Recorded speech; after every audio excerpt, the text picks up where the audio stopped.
Senhor, palavra cheia de amor, palavra que me conduz, palavra cheia de luz, palavra que me conduz, palavra cheia de luz. Eu vou viver a palavra, leva-la a quem precisar. Palavra cheia de vida, palavra sobre o altar. Eu vou viver a palavra, leva-la a quem precisar. Palavra cheia de vida, palavra sobre o altar.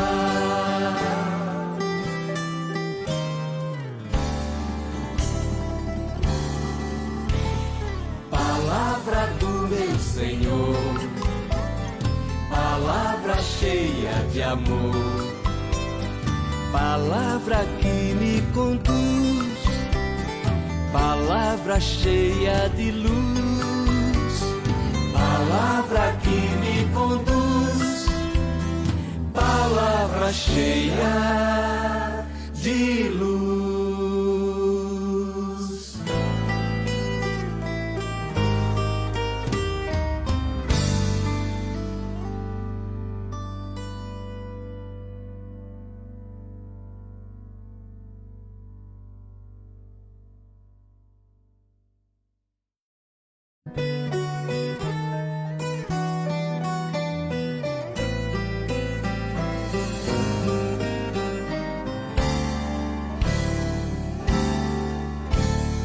Palavra do meu Senhor, palavra cheia de amor, palavra que me conduz, palavra cheia de luz, palavra que me conduz, palavra cheia de luz. Eu vou viver a palavra, leva-la a quem precisar. Palavra cheia de vida, palavra sobre o altar. Eu vou viver a palavra, leva-la a quem precisar. Palavra cheia de vida, palavra sobre o altar.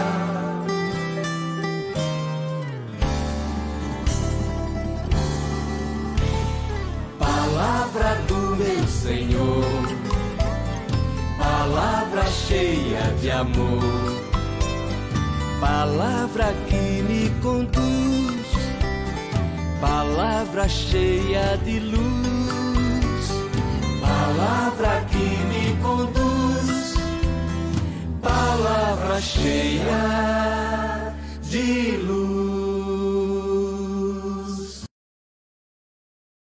Ok, minha gente, boa noite, sejam todos bem-vindos, bem-vindas ao nosso estudo bíblico.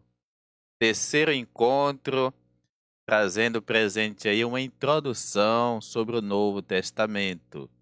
Às vezes a gente pensa que sabe tudo, ou que sabe muita coisa, ou que estamos falando a mesma coisa, mas quando nos perguntam, é possível que a gente enrole, né? Então vamos estudar. É sempre bom, importante, necessário estudar a Bíblia. E não é uma pregação aqui, sempre a gente esclarece, mas é um estudo mesmo. Uma metodologia simples, mas para que ela seja mais possível de compreensão a você. Em nome do Pai, do Filho e do Espírito Santo. A graça de nosso Senhor Jesus Cristo, o amor do Pai e a comunhão do Espírito Santo estejam convosco. Bendito seja Deus que nos reuniu no amor de Cristo. Inspirai, Senhor, as nossas ações, ajudai-nos a realizá-las, para que em vós comece e termine tudo aquilo que fizermos. Por nosso Senhor Jesus Cristo, vosso Filho, na unidade do Espírito Santo. Amém. O Senhor nos abençoe, nos dê um bom encontro, em nome do Pai, do Filho e do Espírito Santo. Amém. Pois vamos trabalhar. Então, terceiro encontro dessa introdução. Como funcionava a sociedade no tempo de Jesus? Essa é a temática pertinente dessas introduções que a gente tem feito. Já fizemos várias colocações, agora um pouco sobre a lei e sobre outros elementos desta realidade. Naquele tempo havia muita coisa errada, já naquele tempo, né? Imagine.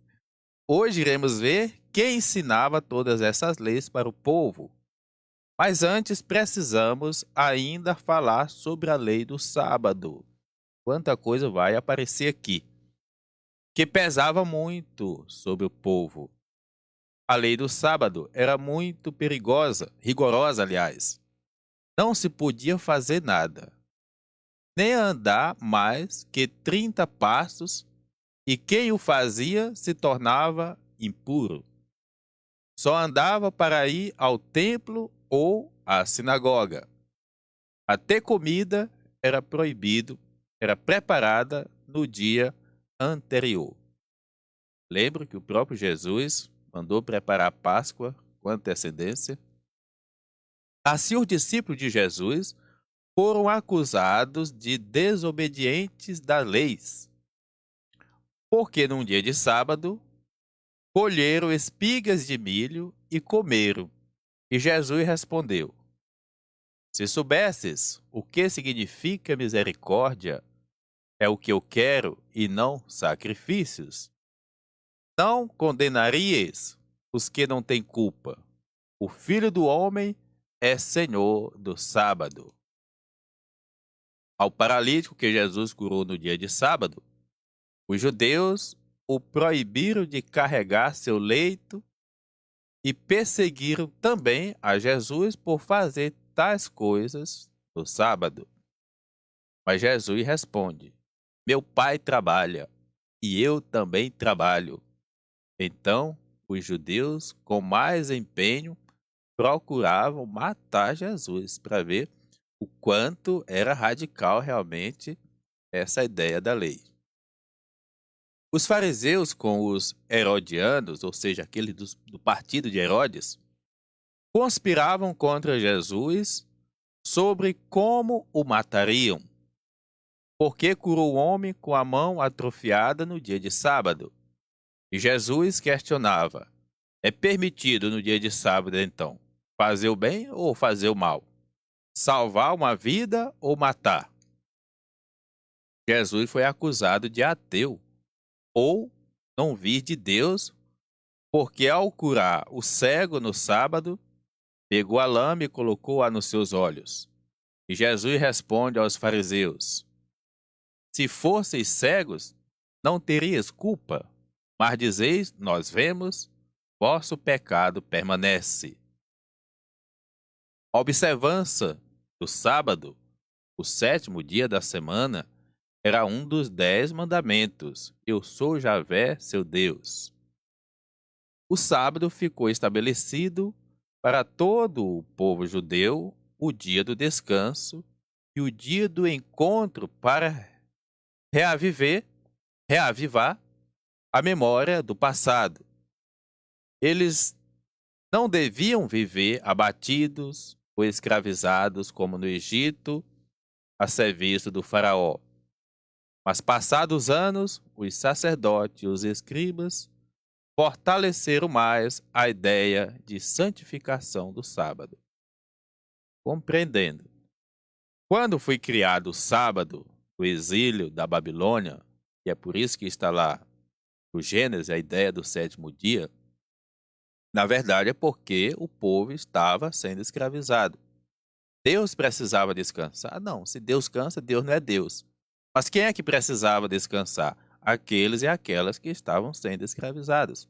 Então, escreveram o texto colocando a criação, na plenitude da criação, um dia de descanso.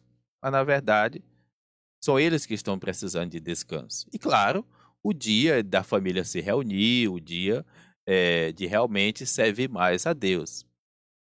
Assim como o domingo deveria ser para nós. Nós cristãos, nós não somos judeus, o sábado é um dia judaico.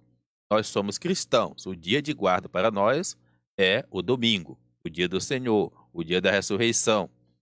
Se não houvesse a ressurreição, nós não teríamos como ser cristãos. Então, o domingo deveria ser para nós também o dia de guarda, o dia em que a gente reúne a família, o dia de mais oração, o dia realmente consagrado à luz da nossa fé.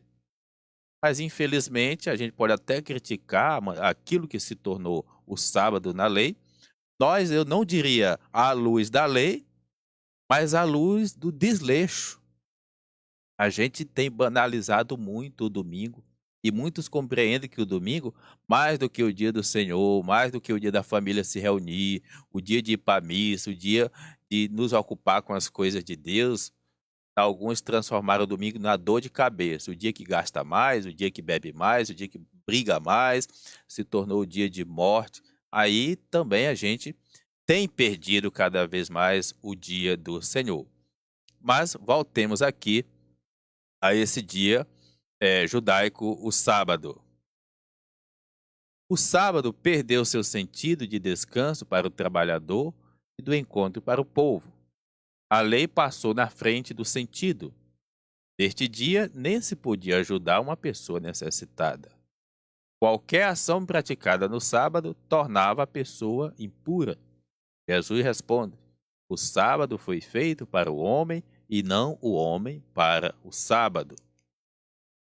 A lei, seu significado básico, os 10 mandamentos, o decálogo, significa também os 5 livros do Antigo Testamento, que chamamos Pentateuco ou Torá. Tem ainda o significado de lei oral ou lei da tradição. E para os escribas e fariseus, este é o significado mais importante: guardar a tradição. Para Jesus, a lei era como uma seta na estrada. Pela lei dos 10 mandamentos, Deus Javé indicou o caminho certo para o povo nunca mais voltar a viver a escravidão, para o povo conservar a liberdade que conquistou e viver na justiça a afirmação que introduz os 10 mandamentos. Eu sou Javé, teu Deus, que te fez sair do Egito, da casa da escravidão. Então veja, Jesus olha a lei como sendo aquele direcionamento que Deus deu para o povo orientar e seguir no caminho certo, sempre servindo a Deus, mas não como algo que oprime, discrimina, como foi se tornando depois. Mas no tempo de Jesus, a lei nas mãos dos escribas e fariseus, em vez de libertar, tornou-se ferramenta para dominar e oprimir o povo. É claro que um pobre sobrecarregado de trabalho, uma mãe de família com muitos filhos, não tinha condições de cumprir tantas regras. Então, eram considerados impuros. Alguns chegavam a dizer que aqueles que não cumpriam a lei atrasavam a vinda do Messias. Quem era encarregado de ensinar, explicar, interpretar as leis ou as sagradas escrituras eram os doutores da lei ou escribas, porque somente eles julgavam ter conhecimento exato das escrituras sagradas. Eles gostavam de ser chamados de Rabi, que quer dizer mestre. Eram eles que abriam escolas para ensinar a ler e escrever, formando novos discípulos. Para se tornar doutor da lei, era preciso começar a estudar muito com o mestre a partir dos 14 anos e só após 25 anos de estudo que era reconhecido oficialmente como doutor da lei. Com 40 anos de idade, Jesus começou sua missão aos 30, por exemplo. Então imagine. Para o estudo havia um só livro, as Escrituras Sagradas. O Antigo Testamento, que era constituído dos judeus. Somente os mestres podiam ter as Sagradas Escrituras. Os alunos decoravam tudo. Estudavam também outros ensinamentos secretos e ocultos proibidos ao povo. Mas, ao mesmo tempo, é importante lembrar que a tradição oral de todo o conteúdo era muito repassado também nas famílias. Com tudo isso, os escribas se tornaram donos do saber, monopolizavam a interpretação da Sagrada Escritura, se tornando os guias espirituais do povo. Ninguém podia fazer nada de novo sem consultá-los para ver se estava de acordo com as leis. Eles acreditavam que Deus salvaria apenas os puros, isto é, aqueles que cumpriam à risca esta lei. Assim, o povo dependia totalmente dos escribas. Seria como se os conhecedores da Bíblia hoje fossem também professores, advogados, juízes, políticos ao mesmo tempo. Por isso, o povo os prestigiava muito. Sua influência se media pela nobreza ou posição, mas pelo saber. Os rolos das Sagradas Escrituras, porque não é o formato que a gente tem hoje, mas nesse formato aí que a gente vê um pouco na imagem. Visto aqui, eram guardados no lugar considerado mais sagrado na sinagoga chamada a Arca, que ficava num lugar de destaque. Só os escribas podiam abrir a arca. A sinagoga era tipo capela ou centro comunitário onde o povo judeu se encontrava semanalmente na sala principal para rezar, celebrar o culto e ler as Sagradas Escrituras. Na capital tinha o templo, mas na periferia, nas cidades, nos interiores, haviam as sinagogas. Em cada lugar onde tinha judeus, até no estrangeiro, tinha sinagogas. A maioria delas se encontravam destruídas como essa. Era o lugar onde se alimentava a mentalidade e impiedade do israelita. Aqui eles aprendiam que a pessoa só podia se salvar mediante o cumprimento da lei. Nas pregações, por exemplo, nas andanças de São Paulo, os pontos de referência dele, quando chegava num lugar, era se tinha ou não a sinagoga, porque ali ele já tinha um ponto de partida. Aqui vemos as escavações da sinagoga de Cafarnaum, onde morava Pedro. Jesus frequentava muito esta sinagoga nos dias de sábado.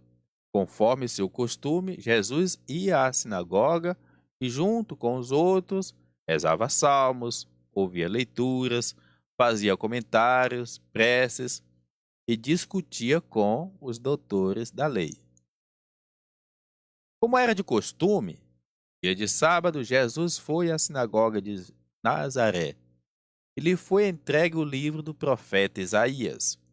Abrindo-o, encontrou o lugar onde está escrito: O Espírito do Senhor está sobre mim, porque ele me ungiu para evangelizar os pobres, enviou-me para proclamar libertação aos presos e aos cegos a recuperação da vista, para restituir a liberdade aos oprimidos e para proclamar um ano de graça do Senhor.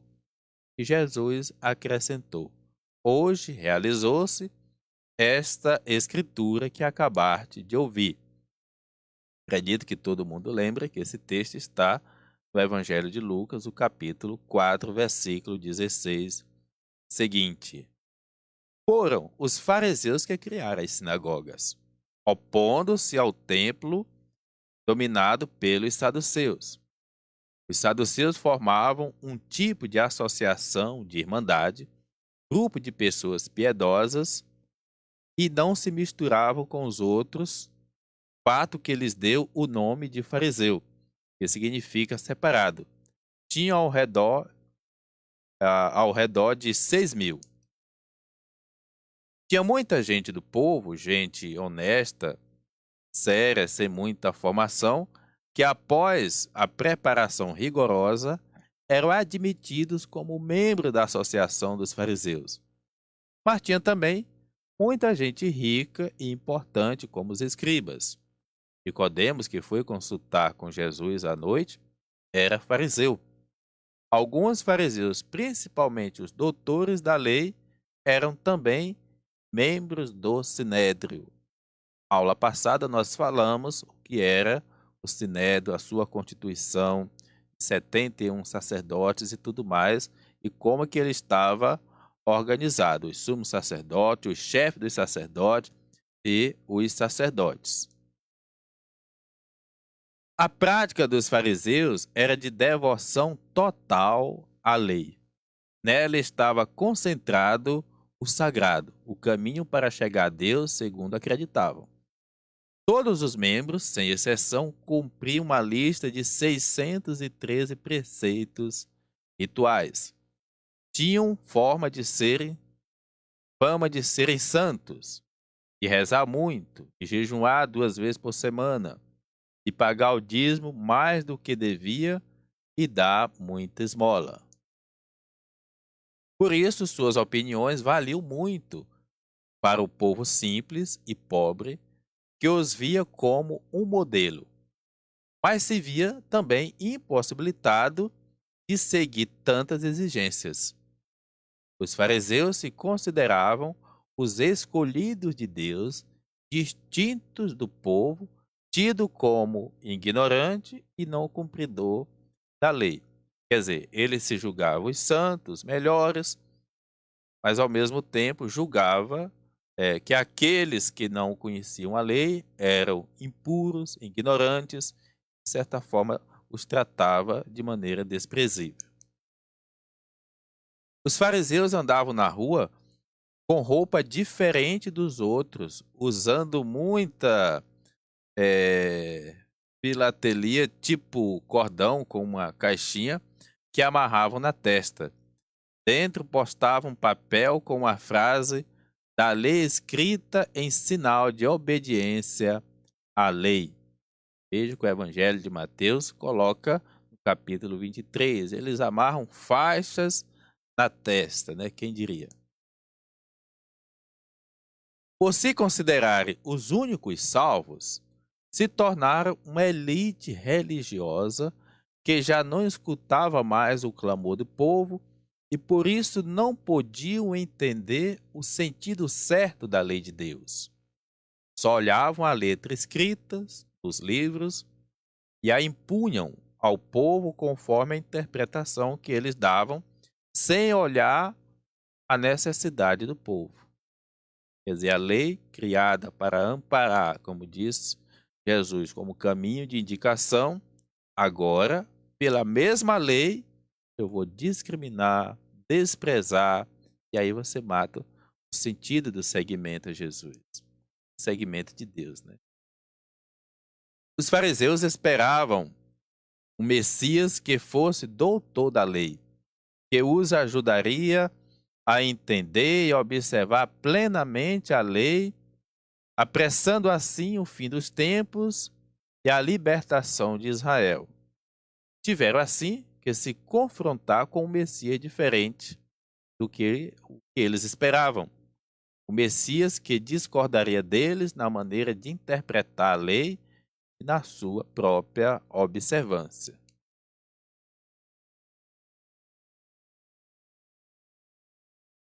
Messias que discordaria deles na ideia de Deus que eles apresentavam. Um Deus carrasco, castigador. Jesus apresenta o Deus libertador, que escuta o clamor do povo, principalmente os mais fracos, marginalizados.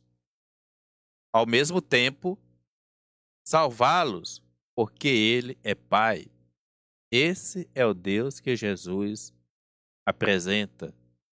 Aquele povo que fariseu, doutores da lei, de alguma forma, através da própria lei, marginalizava, Jesus agora os coloca no centro. Eis as maiores divergências e discussões de Jesus com os escribas.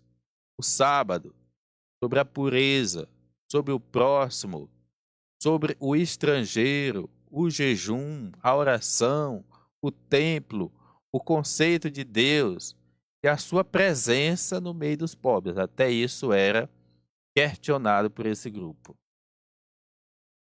Num dos seus longos discursos, no capítulo 23 de Mateus, Jesus condena e os fariseus e escribas denunciam seus vícios, chamando-os de falsos profetas, guias cegos, que enganam o povo em lugar de conduzi-los pelos caminhos retos. Foi uma grande ousadia Jesus ter se confrontado com este grupo, o que acabou contribuindo para a sua condenação, para a sua morte. Nesse texto que Jesus vai dizer: olhai de vós, fariseus hipócritas, vocês parecem sepulcro caiados, até bonito por dentro, mas por fora, mas por dentro estão podres. Realmente, Jesus foi muito corajoso. Será que as leis que temos hoje também são todas boas? É isso que podemos discutir agora. É porque Jesus condenou o templo? É isso que vamos ver aqui ainda nesse nosso estudo. Agora vamos ter a imagem do templo. Muitas vezes vai falar do templo. A ideia dos puros, dos mais ou menos puros e dos impuros. No tempo de Jesus, havia essas três categorias diferentes de judeus. Eram considerados puros os sacerdotes, os levitas e algumas famílias, geralmente ricos, cujos chefes eram chamados de anciãos. Algumas pessoas até falsificavam o nome dos parentes mais velhos para poder pertencer a famílias consideradas puras, descendentes de Abraão. A casta dos puros viviam às custas do templo de Jerusalém. Os impuros eram os estrangeiros, os filhos de casamento com estrangeiro, como eram os samaritanos, os filhos de mãe solteira, as mulheres e homens estéreis, que não tinham condição de ter filho, os leprosos, enfim, os excluídos. Os escravos estrangeiros se convertiam ao judaísmo para melhorar um pouco a sua vida. Tudo este grupo estava proibido de entrar nas dependências do templo. Todo esse grupo, depois nós vamos ver que o próprio templo havia um espaço separado para eles. Vejam bem esta comparação, onde, em geral, os pobres e excluídos eram considerados impuros. De certa forma, a discriminação segundo a origem e família coincidia com a divisão segundo a riqueza, com exceção dos romanos, que eram considerados impuros por serem estrangeiros. A pureza de origem justificava a quantidade da riqueza. Então nós temos ali, os ricos que tinham condição eram os puros, os mais ou menos ricos, portanto, mais ou menos puros. E os excluídos, as pessoas doentes, os pobres, estrangeiros pobres, então eram considerados os impuros. Gente, está vendo até onde, que ponto a religião já chegou e até que ponto ela pode chegar?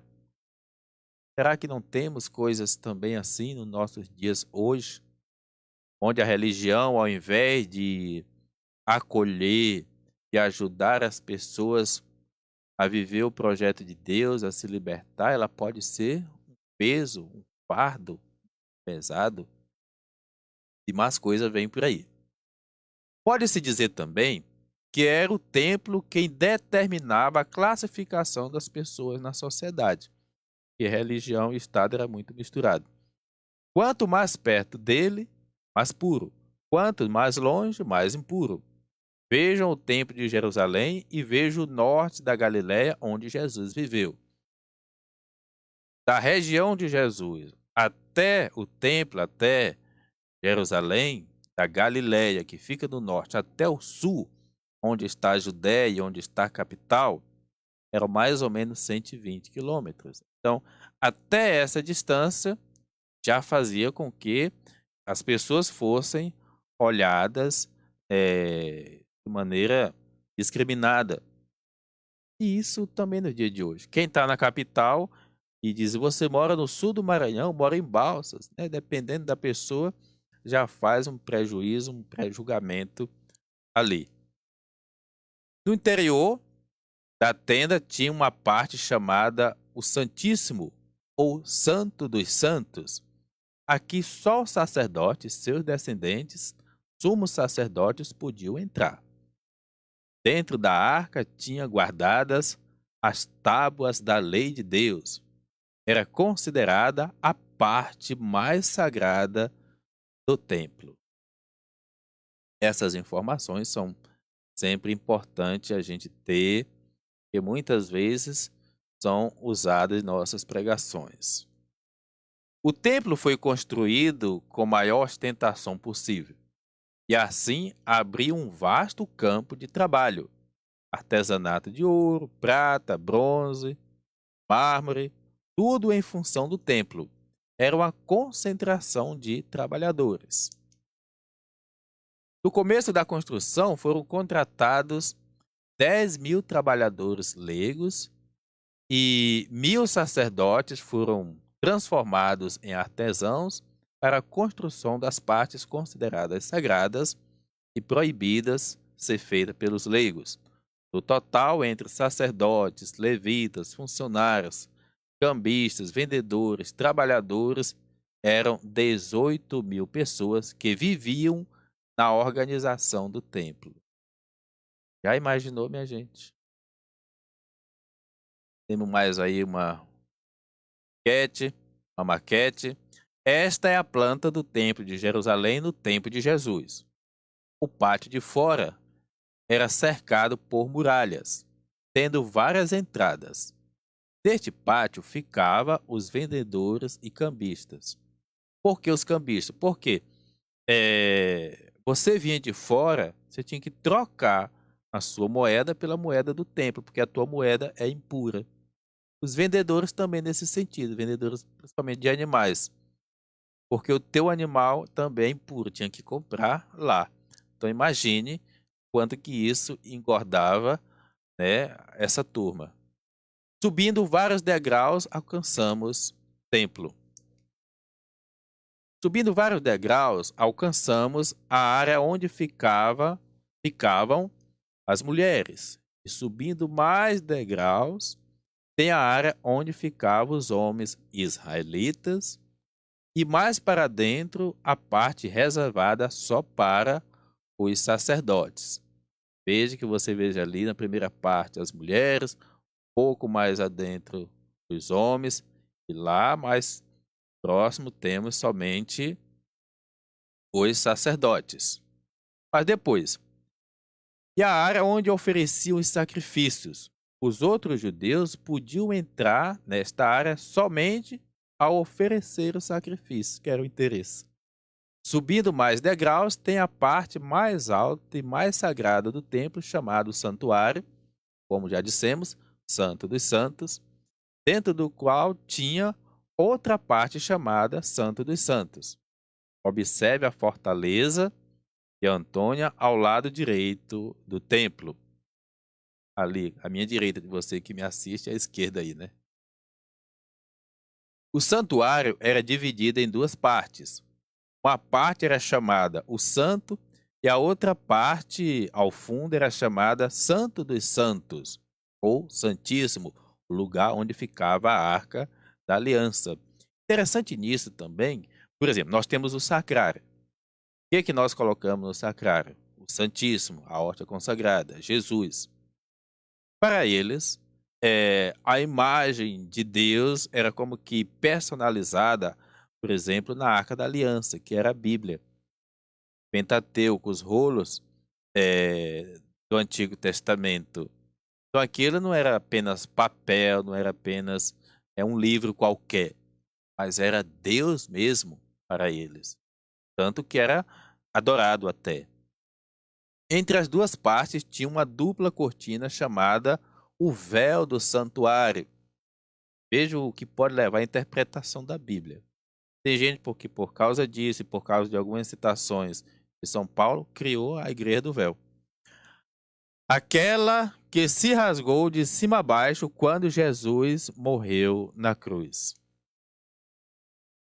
No santo entravam um sacerdote 2 vezes ao dia, pela manhã e à tarde, segundo a escala, para queimar incenso, trocar o óleo do candelabro de 7 braços, símbolo da presença de Deus, e oferecer os pães de preposição, como foi o caso ali de Zacarias. Zacarias um dia foi um daqueles sorteados para estar ali fazendo esse serviço.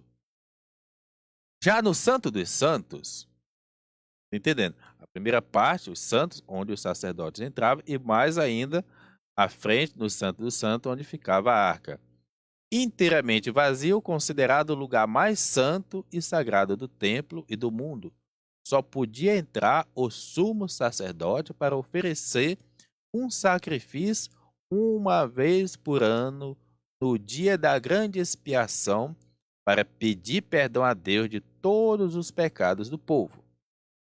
Usava para isto uma vestimenta especial, considerada sagrada, que lhe dava autoridade de expiação, poder para fazer esse sacrifício, esse oferecimento pelos pecados de todos. O templo era o centro religioso de todos os judeus, onde o povo tinha a obrigação de ir para ali encontrar o Deus da santidade. Isto explica o porquê de tantas peregrinações para o templo de Jerusalém. Eram festas alegres de peregrinação. Também Maria, José e Jesus participavam destas festas. E foi uma ocasião dessa que Maria e José perderam Jesus, ou Jesus se perdeu deles, e depois o encontraram no templo. Um bom judeu tinha o costume, segundo a lei, de ir visitar o templo pelo menos 3 vezes ao ano nas principais festas. Vamos já ver quais são essas 3 principais festas. Festa da Páscoa, festa de Pentecostes, a festa das tendas. A festa da Páscoa celebrava a memória da libertação do povo hebreu da escravidão do Egito. Depois, a festa de Pentecostes, 50 dias após a festa da Páscoa, lembrava a entrega da lei para Moisés no Monte Sinai, sinal da aliança com Deus. E a festa das tendas, ou do tabernáculos, lembrava os 40 anos da caminhadas no deserto até a conquista da terra prometida. É importante a gente lembrar, porque também no nosso calendário cristão, algumas coisas vão coincidir com essas festas. Pentecostes, por exemplo. Antes de saber o que é o nosso Pentecostes, precisamos saber o que era o Pentecostes dentro do contexto judaico. O que era a Páscoa dentro do contexto judaico. E antes de ser festa da libertação da escravidão do povo egito, antes foi o quê? Era a festa, 2 festas principais aconteciam.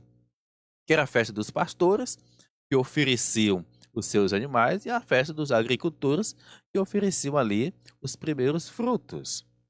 E imagine que essas festas vão tomando corpo, e depois, com a era cristã, também vão tomando uma nova configuração. Na festa da Páscoa, a maior festa dos judeus, toda a família, com os amigos, se reunia ao redor do cordeiro que era partilhado após ser assado, acompanhado com vinho e com pão sem fermento e ervas amargas. Relembrava a presença libertadora de Javé no meio do povo. Foi durante esta festa que Jesus instituiu a Eucaristia e depois foi preso e morto e torturado, assim como novo Cordeiro de Deus.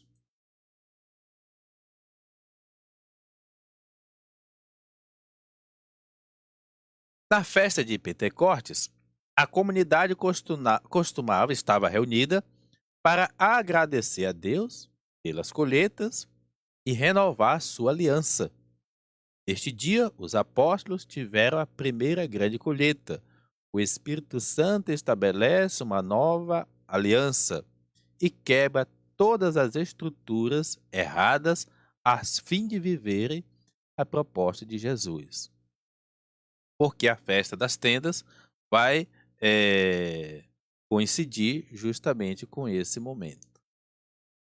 A festa das tendas, o povo vivia por 7 dias embaixo de tendas para lembrar a caminhada do povo no deserto, com dependência e confiança total de Deus. Faziam procissões, onde pediam chuvas e ofereciam água de libação sobre o altar do templo. Agora, Jesus se torna a fonte de água viva. Então veja, uma festa judaica, ela vai tomar uma nova configuração quando se trata do cristianismo. Os peregrinos de todo o mundo, os mais religiosos, iam lá 3 vezes por ano. Assim o templo atraía donativos do mundo inteiro, atraía o comércio de gado e outros animais para o sacrifício. Atraía também o pagamento das promessas dos fiéis que queriam alcançar uma graça e atraía renda das grandes ou dos grandes proprietários de terra, agrícolas também, né? Porque tudo isso servia tanto para alimentar pessoas, mas também como oferecimento. Jerusalém atraía homens que possuíam grandes capitais, importantes negociantes, coletores de impostos, judeus no estrangeiro que se tornaram ricos. Todo visitante tinha que deixar no templo ou gastar em Jerusalém, olha só, o valor de 10% de toda a sua renda anual, além de oferecer as primícias da terra e os primogênitos. A ideia daquilo que a terra oferecia, daquilo que o rebanho produzia, continuou da mesma forma. Assim, os peregrinos constituíam uma grande fonte de renda. Ao comprarem presentes para o templo, davam possibilidade de ganho aos seus artífices. Graças à peregrinação, os visitantes, cerca de 60.000 durante a Páscoa, alimentavam um artesanato de lembranças, objeto de luxo e um grande comércio de animais para os sacrifícios. Todas essas festas eram oportunidades para os judeus de longe e de perto poderem subir ao templo, trocar seu dinheiro, comprar um animal e entregá-lo ao sacerdote para o sacrifício a Deus, assim se purificando das impurezas ou pecados cometidos durante o ano. Os tipos de sacrifício, temos aqui 4 por enquanto: os holocaustos, sacrifício de oblação, de comunhão, pelo pecado ou de reparação, que é a mesma coisa. O de holocausto era uma oferenda de uma vítima, um animal que era inteiramente queimado e consumido após tirar o couro, era um sacrifício de ação de graças ou para obter um favor de Javé.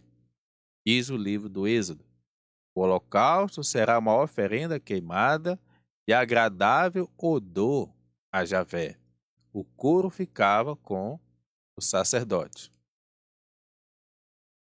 Depois, o sacrifício da oblação era uma oferenda dos produtos da terra onde uma parte era queimada ao altar com azeite e incenso, com agradável odor a Javé. A outra parte da oferenda ficava com os sacerdotes e sua família. Era sinal de agradecimento a Deus pela colheita. Sacrifício de comunhão. A vítima, um animal, era repartida entre Deus e o ofertante. Em um banquete sagrado, a vítima era assim repartida, as partes vitais, a gordura, rins, eram queimadas no altar, oferecidas a Deus. A melhor parte, o peito e a coxa, ficava com o sacerdote que a oferecia. As partes restantes eram consumidas pelos ofertantes e sua família. Na época antiga, bem antes de Jesus, esse tipo de sacrifício de comunhão era o mais frequente. Era o rito central das festas, expressando por excelência a comunidade de vida, a relação de aliança e de amizade entre o fiel e seu Deus. O sacerdote queimava as gorduras e partes vitais da vítima em oferenda a Deus. O restante, até o couro, ficava com o próprio sacerdote que a tivesse oferecido. Com o ofertante, nada ficava. No tempo de Jesus, o sacrifício pelo pecado tornou o sacrifício mais praticado devido às exigências da lei. São Paulo vai dizer, foi a lei que criou o pecado. E vai dizer a lei que matou Jesus. Tudo bem. Por qualquer transgressão da lei ou tradição, tornava a pessoa impura. E a única maneira de se purificar era entrando nesse esquema. Quantas vezes Jesus curou alguém, por exemplo, mas dizia, vai lá, oferece algo pela tua purificação, pela tua cura, não para mim, mas ao sacerdote, porque era o sacerdote o intermediário desse sacrifício. O pobre impuro tem necessidade de oferecer um sacrifício. Compra um animal e entrega ao sacerdote. Assim ficava purificado, ganha o perdão e se torna puro. Em todos os sacrifícios de animais, o sangue era recolhido e derramado sobre o altar, porque os judeus acreditavam que o sangue é a vida ou a vida está no sangue. Assim, o trabalho dos sacerdotes daquele tempo era só matar os animais e oferecer os sacrifícios. Havia mais sacerdotes do que se precisava, porque o sacerdócio era hereditário. Era uma função que passava de pai para filho. O número de sacerdotes do tempo de Jesus chegava ao redor de 7.200, dispersos na Judéia e na Galiléia. Eles trabalhavam por escala, em turno. Seu tempo de serviço no templo era apenas de 2 semanas por ano e ajudavam durante as grandes festas. O único trabalho que os sacerdotes faziam no templo era um serviço ritual. Consistia em matar animais para os sacrifícios, cortá-los, preparar as carnes, derramar o sangue sobre o altar e oferecer o sacrifício. Eles aprendiam tudo isso na família, com o pai. Não tinha formação e estudo especial para isso. Mas, entre os judeus, a posse do sacerdócio era a prova de origem ilustre. Era considerado sagrado porque tinha lida com o altar e os sacrifícios oferecidos a Deus. O povo o considerava como uma autoridade vinda de Deus. Este era o sacerdócio do Antigo Testamento. Existiam grandes oferendas sociais entre os sacerdotes. Entre o alto sacerdote ligado ao Templo de Jerusalém e os sacerdotes pobres, geralmente vindos do campo, como Zacarias, o pai de João Batista, estes, fora da sua função de sacerdotes, viviam nas suas vilas exercendo outro tipo de trabalho manual para ajudar na manutenção de suas famílias e eram casados. Os chefes dos sacerdotes que ocupavam os mais altos cargos eram os mais beneficiados com os sacrifícios e riquezas que trabalhavam no templo. Eram todos sacerdotes saduceus, pertencentes ao Sinédrio e quase todos da mesma família. O templo era todo controlado por eles, até a venda dos animais. Foi com estes que Jesus teve as grandes discussões que acabou causando a sua condenação. E fazia os outros serviços do templo. Os levitas eram semelhantes aos sacristãos de hoje, uma classe inferior aos sacerdotes. Eram ao redor, imagine, 9.600 levitas, todos da tribo de Levi, e também faziam serviços em turno. Os levitas cantores e músicos eram considerados superiores aos outros levitas, devido à função que exerciam. Uns eram guardas e outros policiais. Outros faziam o serviço da limpeza do templo. Havia também os que preparavam os livros para leituras e as vestes dos sacerdotes. Todos estes aspiravam ser cantores e músicos, que eram os mais prestigiados. Os levitas também eram hereditários, de acordo com a família. Foi contra essas estruturas do templo que Jesus se revoltou quando pegou o chicote para expulsar os cambistas e vendedores, porque toda essa maneira de viver não condiz com o projeto de Deus que Jesus nos ensina. Sabemos que são muitas informações, mas são preciosidades para o nosso cardápio bíblico no dia a dia. Então a gente agradece a todos que nos acompanhou até aqui, talvez alguma dificuldade aí na nossa internet, mas a gente trabalha com gosto, com coração, com as possibilidades que temos. Boa noite, obrigado, Deus nos abençoe, em nome do Pai, do Filho e do Espírito Santo. Amém.